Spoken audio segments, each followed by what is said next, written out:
예수와 하마시약 우리 예수님께서 우리의 찬양을 통해 영광을 받으시고 또 성령님을 보내셔서 우리의 마음을 주관하시고 이 예배를 인도하시고 계십니다. 오늘은 토라 공부 29째 말씀으로 레위기 강의 6번째죠. 아카레이 못 죽은 후에 히브리 말입니다. 레위기 16장 1절부터 18장 30절까지의 말씀을 오늘 우리가 공부하게 됩니다. 먼저 16장 1절 몇 절을 제가 여러분에게 봉독을 해드리겠습니다. 아론의 두 아들이 여호와 앞에 나아가다가 죽은 후에 여호와께서 모세에게 말씀하시니라. 여호와께서 모세에게 이르시되 내 형 아론에게 이르라. 성소의 장한 법궤 위 속죄소 앞에 무시로 들어오지 말아서 사망을 면하라. 내가 구름 가운데서 속죄소 위에 나타남이니라. 아론이 성소에 들어오려면 수송아지로 속죄 제물을 삼고 수향으로 번제물을 삼고 거룩한 세마포 속옷을 입으며 세마포 고이를 살에 입고 세마포 띠를 띠며 세마포 관을 쓸지니 이것들은 거룩한 옷이라. 물로 몸을 씻고 입을 것이며 이스라엘 자손의 회중에게서 속죄 제물을 위하여 수염소 둘과 번제물을 위하여 수양 하나를 취할지니라. 아멘. 기도드립니다. 바루가타 아도나이 엘로헤이누 멜렉 하올람 아셔 키디샤누 베미스바타 베시바누 라오속 베디브레이 토라. Blessed are you, Lord our God, King of universe, who sanctified us with his commandment and commanded us to engross ourselves in the word of Torah. 만왕의 왕 만주를 찬송하며 경외하며 송축하며 영광을 올려드립니다. 거룩하신 말씀으로 우리까지 성별시켜 주시고 이 말씀을 일생 동안 공부하면서 예수와를 따라가며 사랑하며 섬기라고 주신 명령을 쫓아서 오늘 겸손한 마음과 깨끗한 마음과 정결한 마음을 가지고 주의 음성 듣기를 원하는 하나님의 백성들 위해 성령으로 임재하여 주시고 이 복된 시간을 성별시켜 주시고 영광을 나타내 주시옵소서. 주 예수 그리스도의 이름으로 감사드리며 기도드리옵나이다. 아멘. 오늘 말씀을 나누기 전에 어제 그저께부터 저 오클라호마 그 다음에 그 옆에 또 아르칸소 또 조지아주로 해가지고 노스캐롤라이나까지 계속해서 강타한 토네이도로 자그마치 43사람이 이 3일 만에 집을 잃어버리고 뭐 모든 가사 뭐 이런 것들이 다 잿더머리가 되어버렸습니다. 완전히 집 하나가 지붕도 날아가고 완전히 플랫베드가 되어버렸어요. 또 이 집안에 뭐 모든 것이 다 부서져가지고 지금 미국 시민들이 엄청난 재난을 겪고 있는 모습을 볼 적에 엊그제 이 일본 사람들이 쓰나미로 말미암아 고통당하는 모습을 본 지가 얼마 안 된 이후에 또 이 미국 땅이 그 심합니다. 우리가 살고 있는 시대는요 계속해서 하늘의 경고. 하나님은 우리를 사랑하시기 때문에 경고를 주십니다. 경고 없이 갑자기 절대로 하나님께서는 일을 행하시지 아니하십니다. 노아에게도 그러셨고 과거에 하나님의 이 토라의 말씀을 통하여 또 신약의 말씀을 통하여 주신 것은 언제나 사랑하는 종들에게 깨우쳐 주십니다. 그런데 이 주의 종들이 이와 같은 것을 외쳐야 되는데 다시 말하면 우리는 모두가 다 하나님의 명령을 받아서 주의 음성을 대행하는 이 파수꾼들입니다. 이 파수꾼들은 지키는 자들입니다. 그런데 동시에 또 요즘 뉴스를 보면은 뭐 텔레비를 켰다 하면은 에어 컨트롤러 비행장에 딱 내리면은 관제탑에서 모든 걸 컨트롤해가지고 비행기가 앉을 수 있도록 하는 모든 이 항공 시스템에 미국에 되게 비싸게 걸렸어요. 그 이유는 뭐 시애틀을 비롯해서 네바다 저쪽 몇 가지 6가지 주에 워싱턴 DC까지 그 일하던 이 컨트롤을 하던 사람들이 전부 직무를 하다가 다 졸아버렸어요. 그래가지고 막 차질이 있어서 지금 미국의 항공 이 안전에 대해서 지금 아주 큰 경각심을 가지고 있다. 저는 이런 것들을 생각해 볼 적에 항상 하나님께서는 육신적인 일을 통하여 영적인 것을 우리에게 가르쳐 주십니다. 비행기가 이 비행장에 딱 올 적에 그 에어 컨트롤러가 그걸 받아가지고 인도를 합니다. 어디로 내려가라고. 안내를 해줘서 안전하게 그 비행기에 타 있는 승객들이 그 목적지에 도착하게 됐는데 그 수신을 계속해서 보내는데도 잠을 자고 있어요. 저는 그것을 볼 적에 지금 교회가 주의 종들이 다 잠자고 있습니다. 하나님께서 계속해서 신을 보내십니다. 뭐 전 세계적으로 지금 이 다음 이 사진은요, 지금 이 아사드 시리아 대통령인데 시리아에 또 이 아프라이징 시민 봉기가 일어가지고 예멘도 그렇고 지금 우리가 살고 있는 시기는 보통 시기가 아닙니다. 비상 시기입니다. 그래서 이 종들은 하나님이 하시는 일을 종들에게 반드시 보여주시기 때문에 그것을 깨닫고 알릴 책임이 있습니다. 나팔을 분명하게 불어야 됩니다. 누가 나팔을 분명히 불지 아니하면 누가 전쟁을 준비하리까? 주의 종들이 하나님의 구속의 계획을 말씀을 통하여 주셨고 그것을 이제 집행하시는 이와 같은 긴박한 시대에 살고 있는 이 시대를 우리는 분별하여 더군다나 오늘은 내일부터 시작되는 이게 뭐냐면은 누룩이 없는 떡 무교병입니다. 지금 예루살렘에 있는 것을 사진을 찍었는데요. 6월절 무교병을 준비하는 유대인들. 지금 유대인들은요 내일 저녁부터 6월절이 시작이 됩니다. 일주일 동안을 누룩이 없는 떡을 먹으면서 과거에 애굽에서 살던 그들이 출애굽을 해가지고 구속을 받았던 날을 기념하는 날입니다. 그래서 우리 교회나 또 우리 신학교 또 개인적으로 가정으로는 제가 공공 이 6월절 행사를 몇 번 가졌기 때문에 내일 저녁에는 저도 개인적으로 우리 가족 셋이 우리 둘과 여호수와 함께 셋이 조촐하게 6월절 행사를 갔습니다.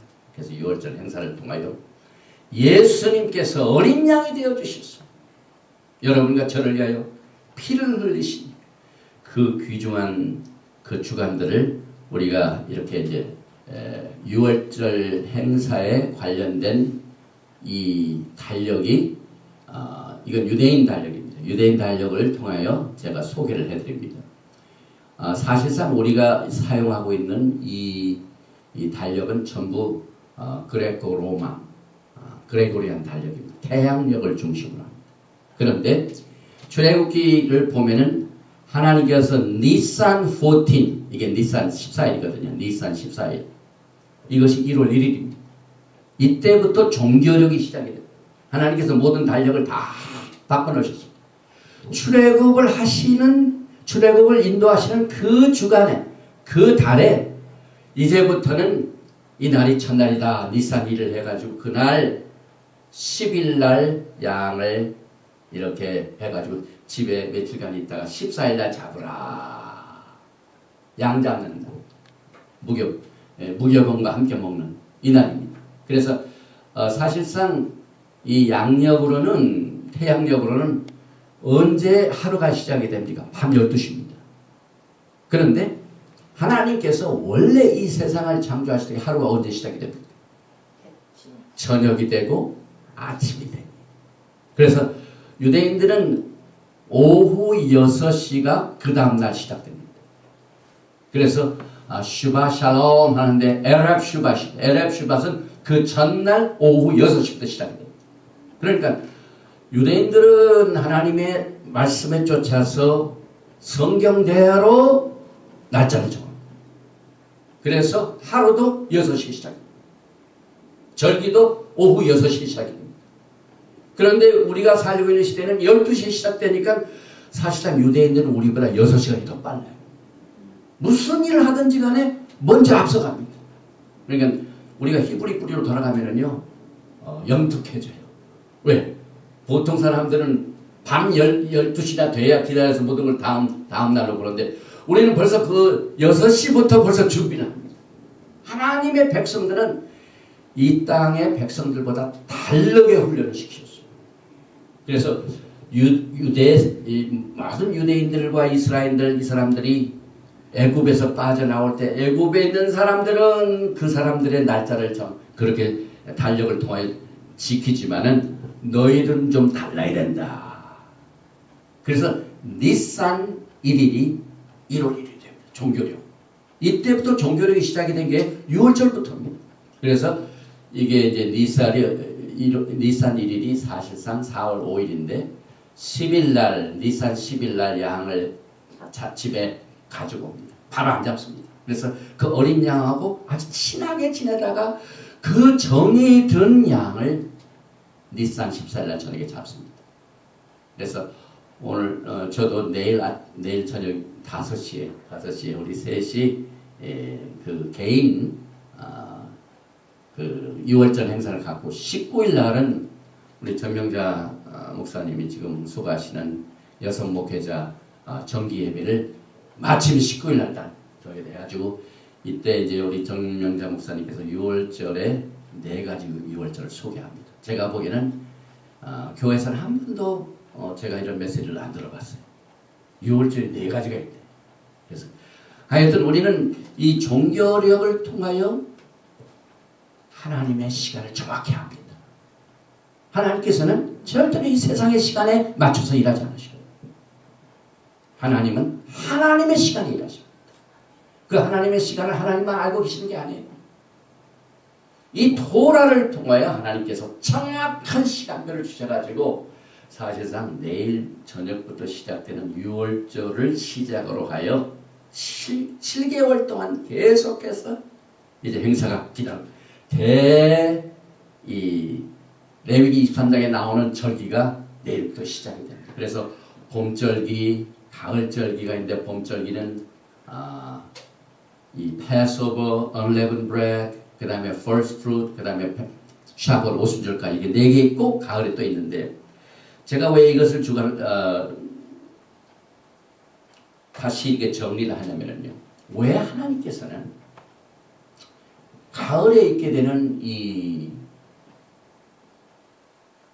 속죄절, 가을에 이제 속죄절이 있습니다. 욤키프 속죄절이 왜 6월절이 시작되는 오늘과 내일 이 시간에 이 말씀을 주셨을까요? 이 토라 포션을 1년에 한 번씩 쭉 이렇게 차례대로 공부를 합니다. 그런데 오늘 이 본문 말씀에 보니까 레위기 16장 1절에 아론의 두 아들이 여호와 앞에 나아가다가 죽은 후에 이 죽은 후가 아카레이 모트 죽은 후에라는 뜻입니다. 이 오늘 설교의 제목이죠. 여호와께서 모세에게 말씀하시나 이 원문을 보면은 바이다베 아도나이 엘 모셰 아카레이 모트 슈네이 베네이 아하론 아론의 두 자손 두 아들. 그래서 베콜 바탐 리프네이 아도나이 바야무트 이것을 이제 바탕으로 이번 주 토라 공부가 왜 가을에 있게 되는 속죄절, 죄를 회개하고 금식을 하고 그 다음에 이 속죄절은 하나님의 심판입니다. 우리가 지금 토라 신학교에서 강의를 금요일마다 하는데 지난주일에 요한계시록 17장 18장 큰 성 바벨론의 심판, 대심판 이 속죄절에 있는 일이거든요. 왜 이 속죄절에 관한 메시지를 이 가을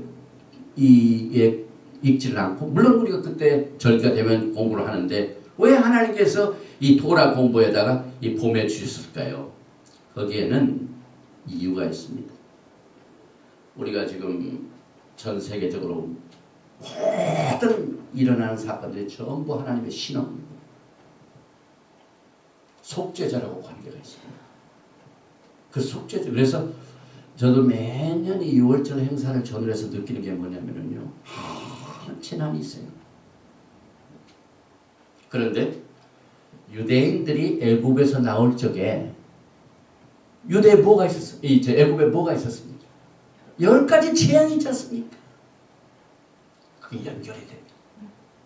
그래서 이 가을에 있게 될 행사가 이 봄에 우리가 공부를 하는 이유는 연결이 되기 때문에, 그리고 온 세상을 보면 이와 같은 일들이 벌어지는데, 사실상 오늘 이 지시사항은요, 우리가 지난번 2주 전인가 보면 쉐미니 제8일째 공부했을 때 아론의 제사장, 아론의 대제사장의 아들인 이 두 아들이 이상한 불을 가지고, 제단 불을 가지고 향 제사를 드리다가 하나님으로부터 심판을 받습니다.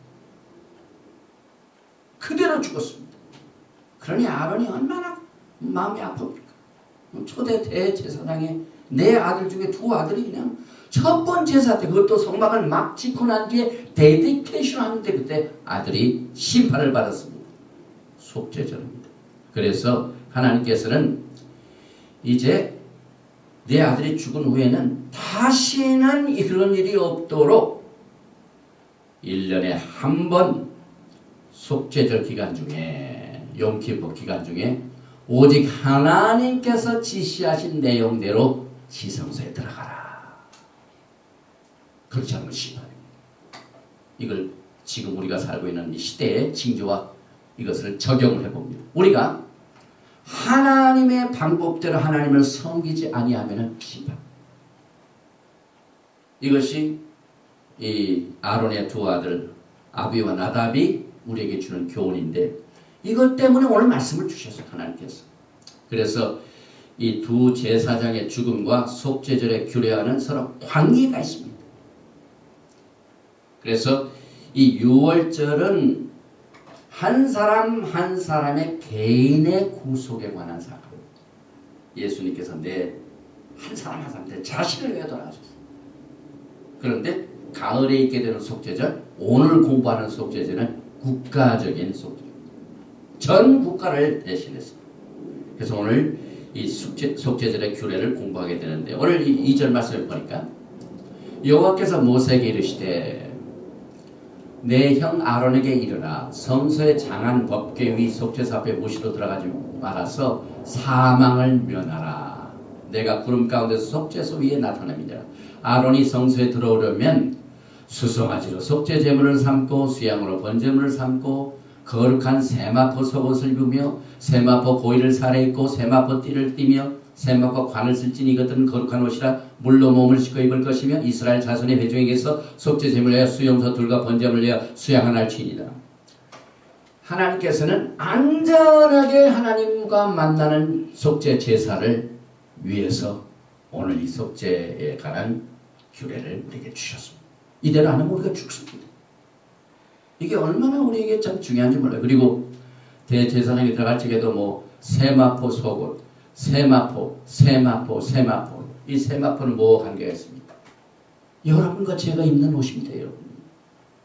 깨끗하고 정결한 신부들이 입는 옷이 세마포인 것입니다. 그래서 이 세마포와 옷과 거룩한 옷, 또 하나님이 주신 규례대로 이 속죄절을 지키는 것, 이건 굉장히 중요한 관계가 있습니다.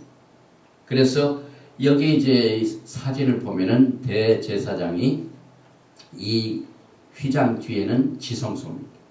들어가기 전에 기도를 하고 들어가는데요. 복장을 보니까 전부 두건도 하얀 것, 그 다음에 못도 하얀 것, 띠도 하얀 것, 전부 또 맨발입니다. 전부. 그 다음에 안에 있는 속옷도 흰 옷입니다. 그래서 이 하얀 세마포는 하나님의 의를 말합니다. 그런데 하나님의 의는요, 무슨 미국의 헌법에서 나타나는 것도 아니고 대한민국의 헌법에서 나타나는 건 오직 토라에서만 나옵니다. 무엇이 옳은가? 이것을 규정해주는 그 구절이 토라에 있습니다. 그래서 이 성전의 제사를 맡은 제사장들은 속죄일 일주일 전에 성전의 기숙사 같은 방에서 자면서 속죄절의 제사를 철저하게 준비를 합니다. 이 훈련받은 제사장들은요, 벌써 행사 있기 전에 먼저 들어가서 훈련합니다. 그래서 오늘 이사야서 61장 10절의 말씀과 연결을 해봅니다. 내가 여호와로 인하여 크게 기뻐하며 내 영혼이 나의 하나님으로 인하여 즐거워하리니 이는 그가 구원의 옷으로 내게 입히시며 의의 겉옷으로 내게 더하심이 신랑이 상호를 쓰며 신부가 자기 보물로 단장하게 하였습니다. 이 속죄절에 관한 모든 비밀은요, 우리가 주님을, 신랑을 신부가 만나는 이 비결의 이 지혜로 신랑을 맞이할 준비하는 가장 옳은 방법이 무엇인가, 이것을 가르쳐 줍니다. 그래서 또 이제 개인적인 뿐만 아니라 이제 33절을 보니까 지성소를 위하여, 사람뿐만이 아니라 지성소를 위하여 속죄하며 회막과 단을 위하여 속죄하고 또 제사장들과 백성의 회중하여 속죄하지니, 속죄하는 내용이 단수가 아닙니다. 예배드리는 곳, 예배드리는 리드하는 종, 또 예배를 드리는 백성, 모든 것을 다 속죄합니다. 이게 하나님께서 하시는 방법입니다. 그래서 제가 오늘 이 말씀을 정리해 보니까 지성소, 회막, 단, 제사장, 백성의 회중을 위하여 속죄하는 것이 속죄절 행사인 것입니다. 그래서 이 속죄절의 주제를 크게 나누면은 이날은 전 국가적으로 속죄하는 날이에요. 그래서 욤키푸어, 이 뜻은 제가 조금 더 알려드리겠습니다. 그 다음에 얼굴과 얼굴로 마주보는 날입니다. 1년에 한 번씩 대제사장이 지성소에 들어가서 속죄절의 행사를 하면서 누구를 뵙니까? 하나님의 영광을 보면서 face to face, 담임, 얼굴을 만나는 날입니다. 이제 주님을 얼굴을 만나는 날이 곧 옵니다. 그 다음에 이 날은 큰 날이라고 그랬어요. 속죄하는 날은 기쁜 날보다는 금식하는 날입니다. 또 나팔 부는 날입니다. 문을 닫는 날입니다. 그래서 어제